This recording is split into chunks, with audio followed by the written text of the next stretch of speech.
നിങ്ങൾ ആരാ രാജ്യത്തിന്റെ മുഖ്യതന്ത്രിയോ? ഇത് ചോദിച്ചിരിക്കുന്നത് യങ് ഇന്ത്യൻ ലോയേഴ്സ് അസോസിയേഷനെ സുപ്രീം കോടതി വിമർശിച്ചിരിക്കുന്നതാണ്. നിശിതമായ വിമർശനമാണല്ലോ.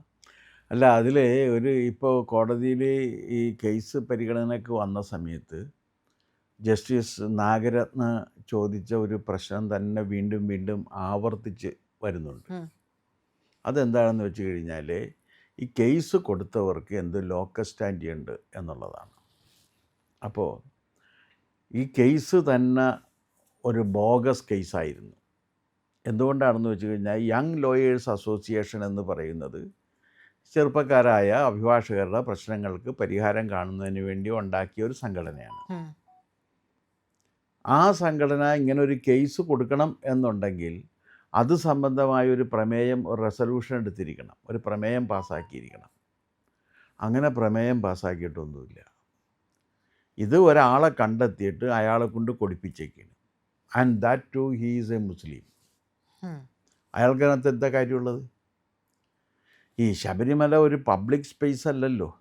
ഇനി പബ്ലിക് സ്പേസ് ആണ് എന്ന് പറഞ്ഞാൽ ശബരിമലയിൽ ആ ക്ഷേത്രത്തിലെ ആചാരാനുഷ്ഠാനങ്ങൾ പാലിക്കാൻ കുഴപ്പമില്ല എന്നും അതിൽ വിശ്വസിക്കുന്നവരുടെ സ്ഥലമാണല്ലോ. അല്ലാണ്ട് അവിശ്വാസികൾക്ക് എന്താ അവിടെ കാര്യം? അപ്പോൾ അവിശ്വാസിയായ ഒരാൾ കൊടുത്തൊരു കേസാണ്. ആ കേസ് ദീപക് മിശ്രയാണ് ഈ കേസിന് വേണ്ട ബലം കൊടുത്തുകൊണ്ട് ഇത് ഏറ്റെടുത്തത്. കാരണം പുരോഗമനം നടപ്പിലാക്കാൻ അദ്ദേഹം കണ്ടെത്തിയ എളുപ്പമാർഗങ്ങളിൽ ഒന്നായിരുന്നു ശബരിമലയുടെ നെഞ്ചത്ത് കയറുക എന്നുള്ളത്. അങ്ങനെയാണ് ഈ ശബരിമല കേസിൽ ഇത് വന്നത്. അപ്പോൾ അത് പിൻവലിക്കാൻ പോലും പറ്റുമായിരുന്നൊരവസ്ഥയായിരുന്നില്ല അത്. കേസ് പിൻവലിക്കുന്നവനെ ശിക്ഷിക്കുന്ന അവസ്ഥ വരുമായിരുന്നു. അപ്പോൾ ശബരിമലയുടെ ഒന്നാമത്തെ പ്രശ്നം എന്ന് പറഞ്ഞു കഴിഞ്ഞാൽ, ശബരിമലയിലെ യുവതീ പ്രവേശനത്തിലേക്ക് വഴിവെച്ച വിധി വരുന്നതിന് ആവശ്യമായ കേസ് കൊടുത്തത് തന്നെ കൊടുക്കാൻ പാടില്ലാത്ത കേസായിരുന്നു. ഇനി അഥവാ കൊടുത്താൽ തന്നെ അത് അവിടെ വെച്ച് തള്ളേണ്ട കേസായിരുന്നു. പക്ഷെ അത് തള്ളിയില്ല. അത് തള്ളാതെ എടുക്കുകയും ശബരിമലയെ ശബരിമലക്കെതിരെയുള്ള അതിരൂക്ഷമായ ഒരു വിമർശനത്തോടു കൂടിയ വിധിയായിട്ട് അത് വരികയും ചെയ്തു. ഇവിടെ ഒരു പ്രശ്നം നമ്മൾ കാണേണ്ടത്, ശബരിമല എന്നും പലരുടെയും ഉറക്കം കെടുത്തുന്നൊരു കേസാണ്. ശബരിമലയെ നശിപ്പിക്കുന്നതിന് വേണ്ടി പല സംഭവങ്ങളുണ്ടായിരുന്നു. 50-ലെ ശബരിമല തീവെപ്പ് കേസ് ഏറ്റവും നല്ല ഉദാഹരണമാണ്. അതിനുശേഷം പിന്നെ നിലക്കൽ സമരം നടന്നു.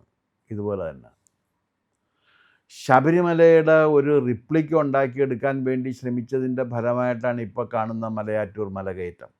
അത് മുമ്പൊന്നും ഉണ്ടായിരുന്നതല്ല.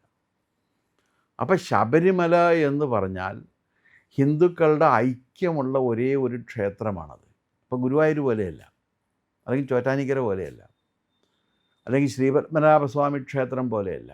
പക്ഷേ ശബരിമല എന്ന് പറഞ്ഞു കഴിഞ്ഞാൽ ഇവിടെ ഈ കേരളത്തിലുള്ള ഏറ്റവും താഴ്ന്ന ജനവിഭാഗങ്ങൾ എല്ലാം അവരുടെ ആശ്രയ സങ്കേതമായി പോവുകയും നമ്പൂരി മുതൽ നായാടി വരെയുള്ളവരുടെ ഐക്യം സാധ്യതമാകുകയും ചെയ്യുന്ന സ്ഥലമാണ് ശബരിമല. അതുപോലെ അന്യമതസ്ഥർക്കും അവിടെ വരാമല്ലോ, വിശ്വാസമുണ്ടെങ്കിൽ അതിന് ജാതി മതഭേദമില്ലാതെ എല്ലാവർക്കും വരാവുന്നൊരു സ്ഥലമാണ്. പക്ഷേ അങ്ങനെ അന്യമതസ്ഥർ അവിടെ അധികം വരാറില്ല.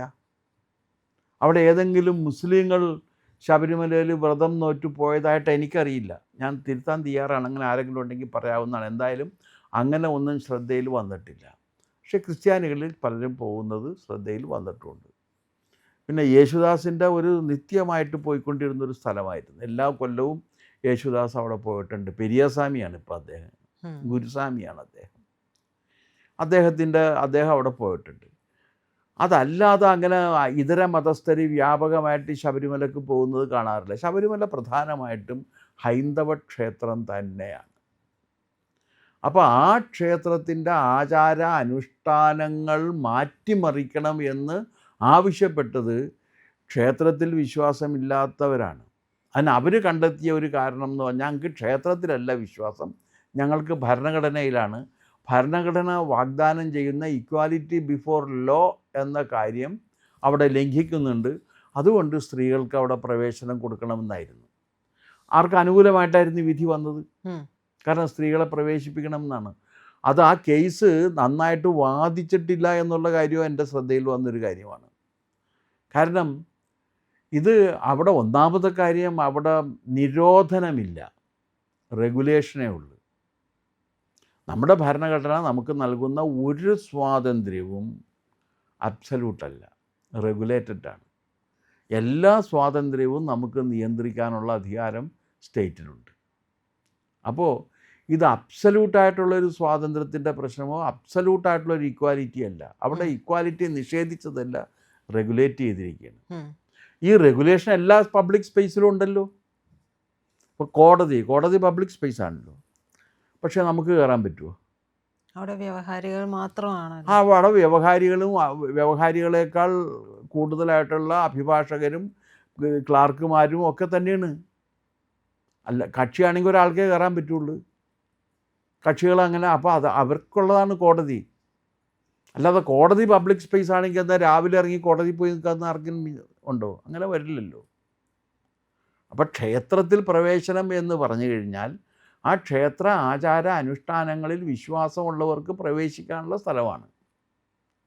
അവരെ റെഗുലേറ്റ് ചെയ്തേക്കാണ്, അവരെ എക്സ്ക്ലൂഡ് ചെയ്തിട്ടില്ല.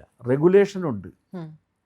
ആ റെഗുലേഷൻ എക്സ്ക്ലൂഷനാണെന്നാണ് ഇവർ വാദിച്ചത്. കാരണം ഒരു വിഭാഗത്തെ സമ്പൂർണ്ണമായും മാറ്റി നിർത്തിയിരിക്കുന്നു. അതുകൊണ്ട് അവരുടെ ഇക്വാലിറ്റി ബിഫോർ ലോ എന്ന അവകാശം നഷ്ടപ്പെട്ടിരിക്കുന്നു എന്നാണ് ഇവർ ആവശ്യപ്പെട്ടത്. സർ, അതില്ലല്ലോ. ഒരു പ്രായം വരെയുള്ളവർക്ക് അതാണ് റെഗുലേറ്റ് ചെയ്തതാണെന്ന് പറയാൻ കാരണം.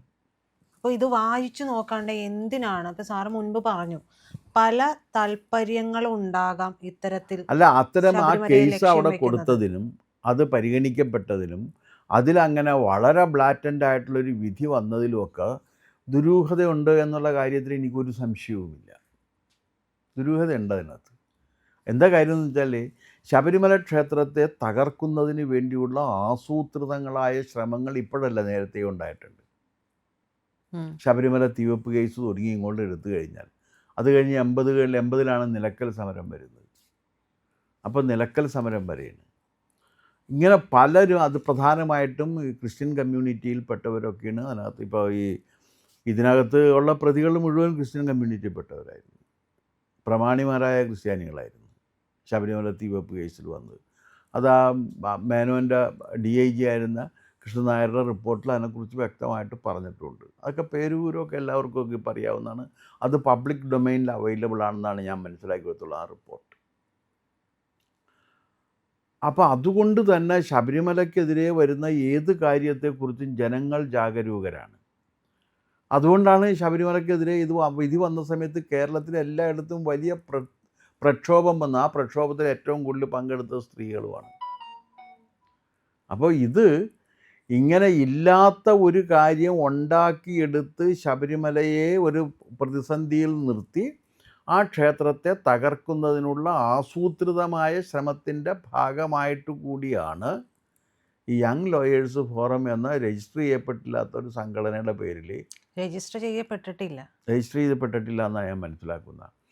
ഇപ്പം രജിസ്റ്റർ ചെയ്തതെന്ന് എനിക്കറിയില്ല. അന്ന് രജിസ്റ്റർ ചെയ്യപ്പെട്ടിട്ടില്ല. അങ്ങനെ രജിസ്റ്റർ ചെയ്യപ്പെടാത്തൊരു സംഘടനയുടെ, തട്ടിക്കൂട്ട് സംഘടനയുടെ നേതൃത്വത്തിൽ കൊണ്ടുപോയി കൊടുക്കുകയാണ്. അത് കൊടുക്കുന്നത് ഒരു മുസ്ലിമാണ് കൊടുക്കുന്നത്. അത് കോടതി ഏതാണ്ട് മോട്ടോ കേസ് എടുത്തതിന് തുല്യമാണ്. സ്വച്ഛയ കോടതി കേസ് എടുത്തതിന് തുല്യമാണ് എന്നൊരു നിരീക്ഷണം കൂടി ഈ കേസ് നടക്കുന്ന സമയത്ത് ഏതോ ഒരു ജഡ്ജി പറഞ്ഞിട്ടുണ്ട്. കാരണം അപ്പോൾ ഇത് പിൻവലിക്കാനും പോലും സമ്മതിക്കുമായിരുന്നില്ല.